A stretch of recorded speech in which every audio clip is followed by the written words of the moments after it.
I'm your former and future Congressman, Michael Grimm. I just watched our president deliver an unbelievably powerful speech. He did an excellent job.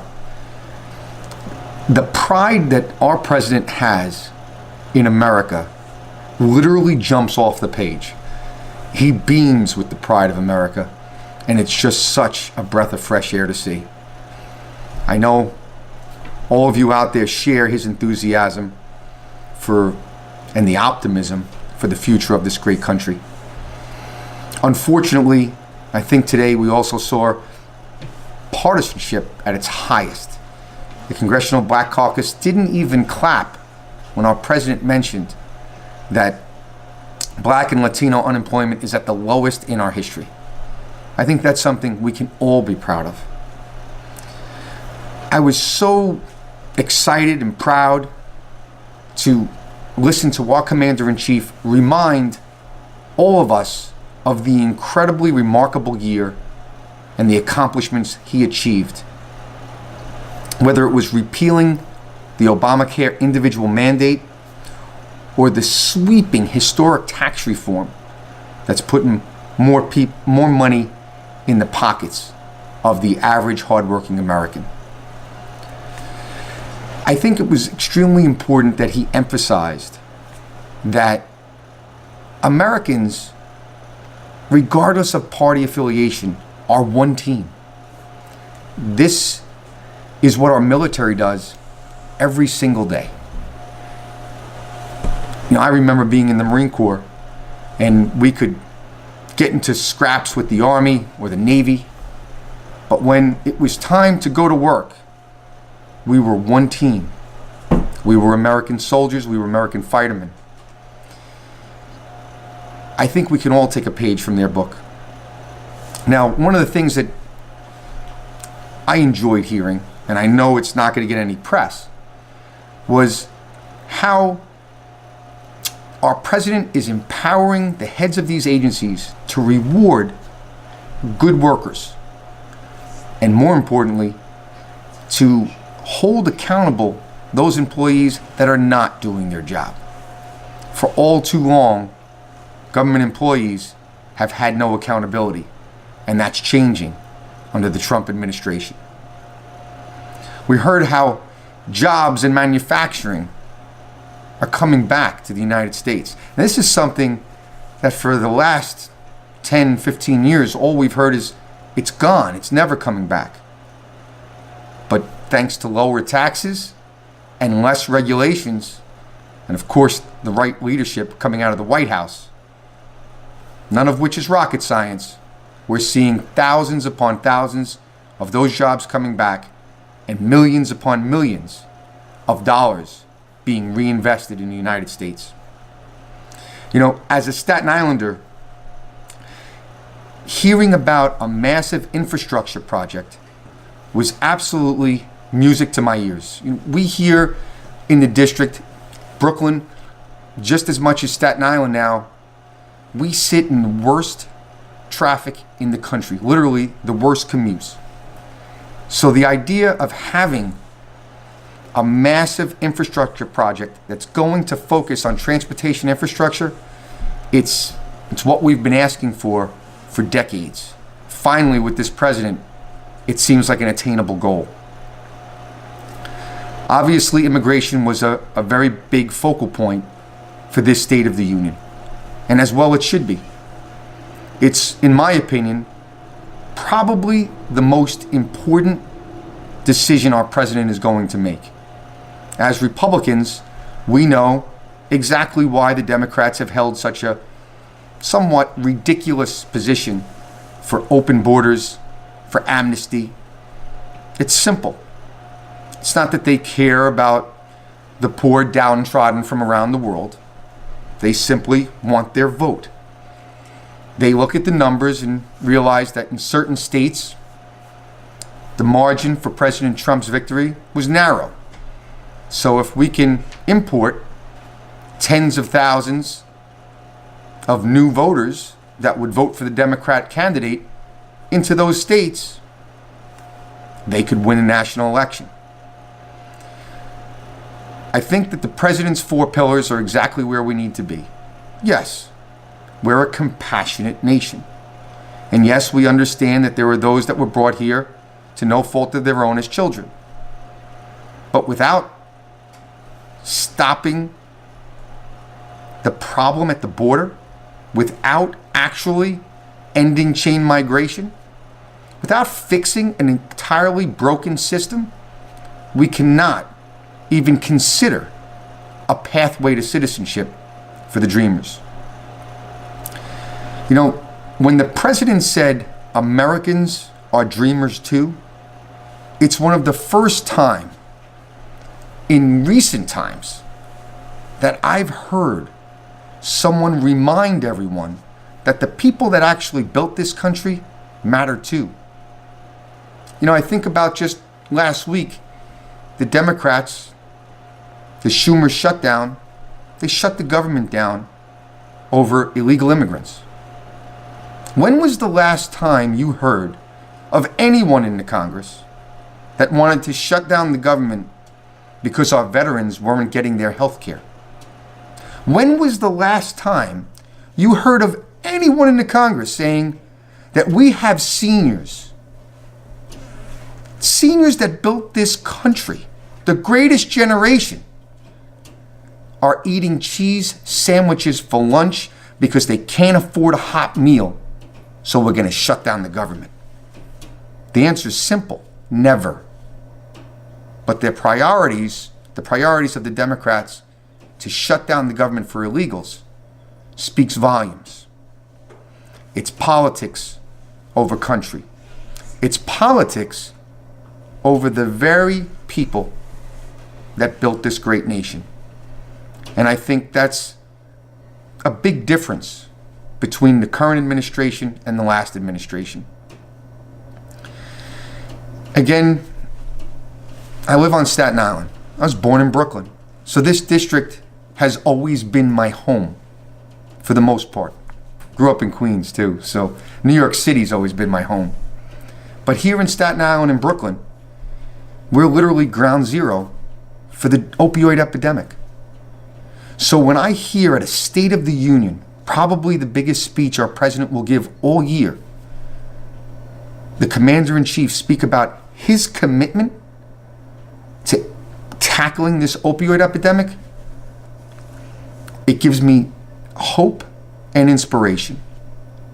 I know that as your next congressman, I have the skills, I have the tenacity, I have the leadership, much of which was honed as a young Marine, some of which was honed as an FBI agent, and some even as your congressman. Together, just as I did during Superstorm Sandy, as I did when we needed flood insurance reform, I will stand shoulder to shoulder with you. We will have a comprehensive and effective plan to stem the tide on this heinous epidemic that is destroying our entire community. It was a breath of fresh air, I guess you could say, to hear the President of the United States call out our enemies for exactly what they are, terrorists. We have someone in the White House now that is not worried about being politically correct. What he's worried about is the American people. He's putting the hardworking families, our citizens, first. I'm very proud that he mentioned the courage that he had to make Jerusalem and acknowledge Jerusalem as the capital of our sister state of Israel. I hope you are as proud as I am. Overall, I think this was one of the best speeches I've ever heard our president give. It was strong. The theme of putting America first was outstanding, not just because I'm a combat veteran, but because I'm a proud American. I think he did an excellent job of reminding us where we came from. So tonight, I'm very proud of the job that our president has done over his first year. And I'm very excited about the State of the Union telling us where we're going. The optimism is at an all-time high. We see that reflected in our markets. We see that reflected in consumer confidence. We see that reflected in the low unemployment numbers. The number of companies that are giving away or giving more bonuses and raising wages is just an example of what common sense and strength can do. So with that, let's go and check online and see what questions you had for me as we'll look at the State of the Union. Okay, give me a second here. Here's a question. The question is, when President Obama was in office, was the State of the Union as partisan?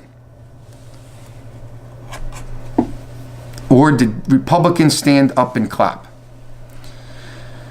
Unfortunately, I don't believe it was as partisan. I know that although I differed on many of the policy issues with President Obama, I can recall many times standing and clapping when he spoke about areas that we found common ground.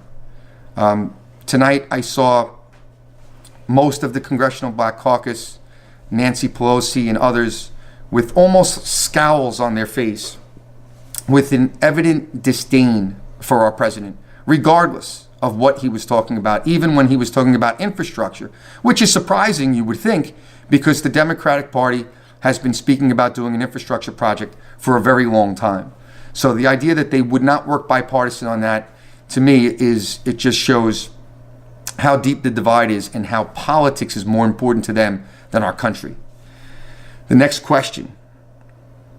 If you could find one overarching theme, what was it? Without a doubt, it was putting America first.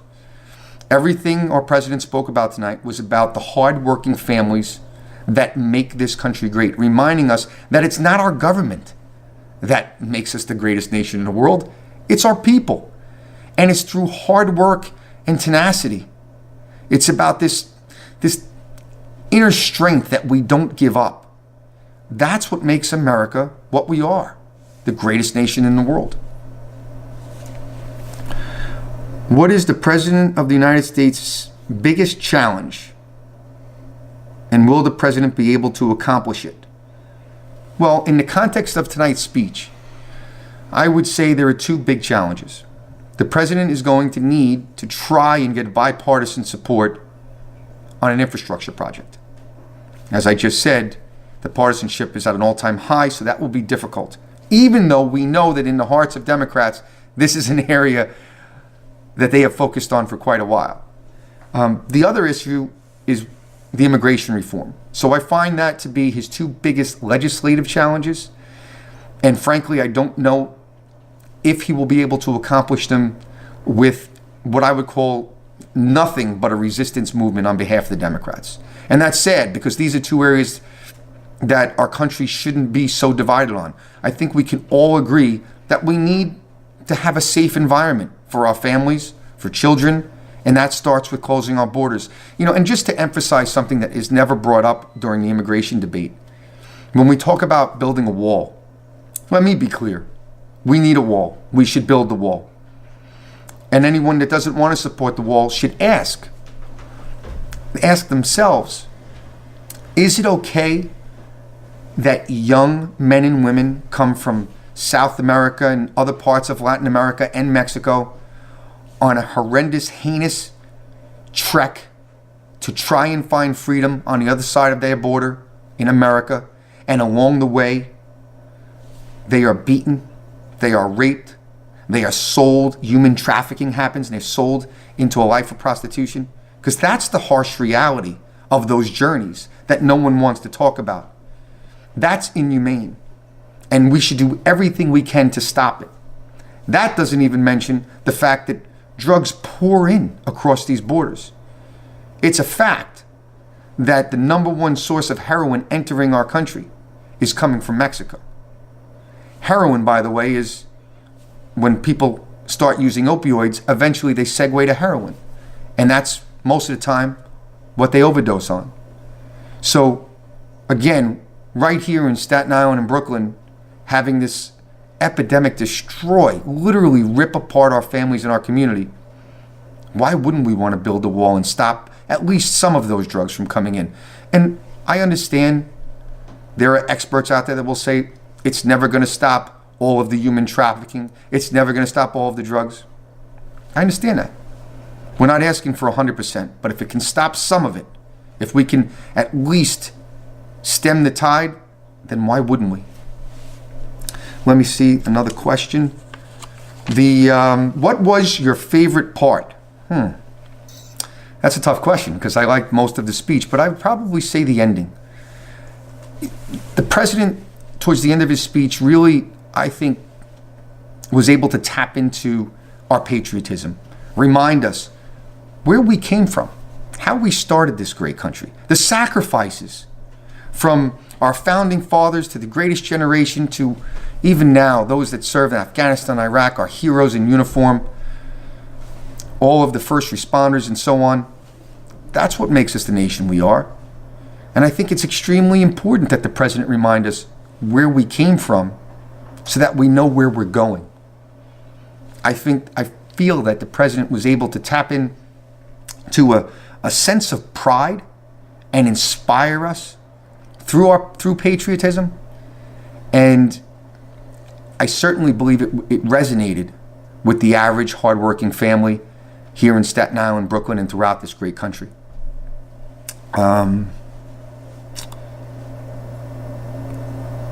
What was the most disappointing part of the State of the Union? Well, I wasn't disappointed in anything that the president said. I thought he delivered his speech perfectly.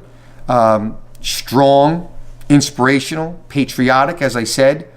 But I would say the only disappointment was really the scowls on the faces of the Democrats, the evidence of extreme partisanship, their resistance of not, even giving an inch.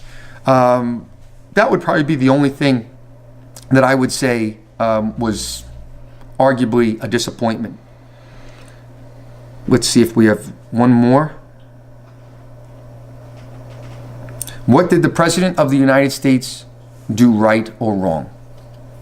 Well, let me say what I think he did right, because I didn't think he did anything wrong in this speech. I think it was that good. And I think it'll go down as one of the best speeches he's ever given, and probably one of the best State of the Unions in our history. What he did right was personalize it. He brought in Americans from across the spectrum and told their incredible stories that by all accounts had to inspire you. Even if you are on the far left, even if you are the most partisan Democrat, you might not admit it, but your heart and mind had to be uplifted to hear some of those stories. And unfortunately, the families of those who lost their loved ones to horrific gangs like MS-13, a part of you had to break as well. But it reminds us that through it all, as Americans, when we come together, we're stronger. And looking at the overall theme of his speech, it's a constant reminder that we've been through and overcome really insurmountable odds. Think of how fragile, if you will, the idea of the American dream was way back when we first embarked for our freedom. When it was just a bunch of merchants and farmers, colonists, thinking that they would take on the mighty British. How many, even within their own group, probably laughed at them? Maybe we can remember how everyone laughed at then candidate Donald Trump. But like our president, who persevered, our people has always persevered. That's the overarching theme. And personalizing it and reminding us of the average hardworking American is exactly what the president should have done, and he did it very well. So I thank you for spending a few minutes with me to discuss my views on the State of the Union.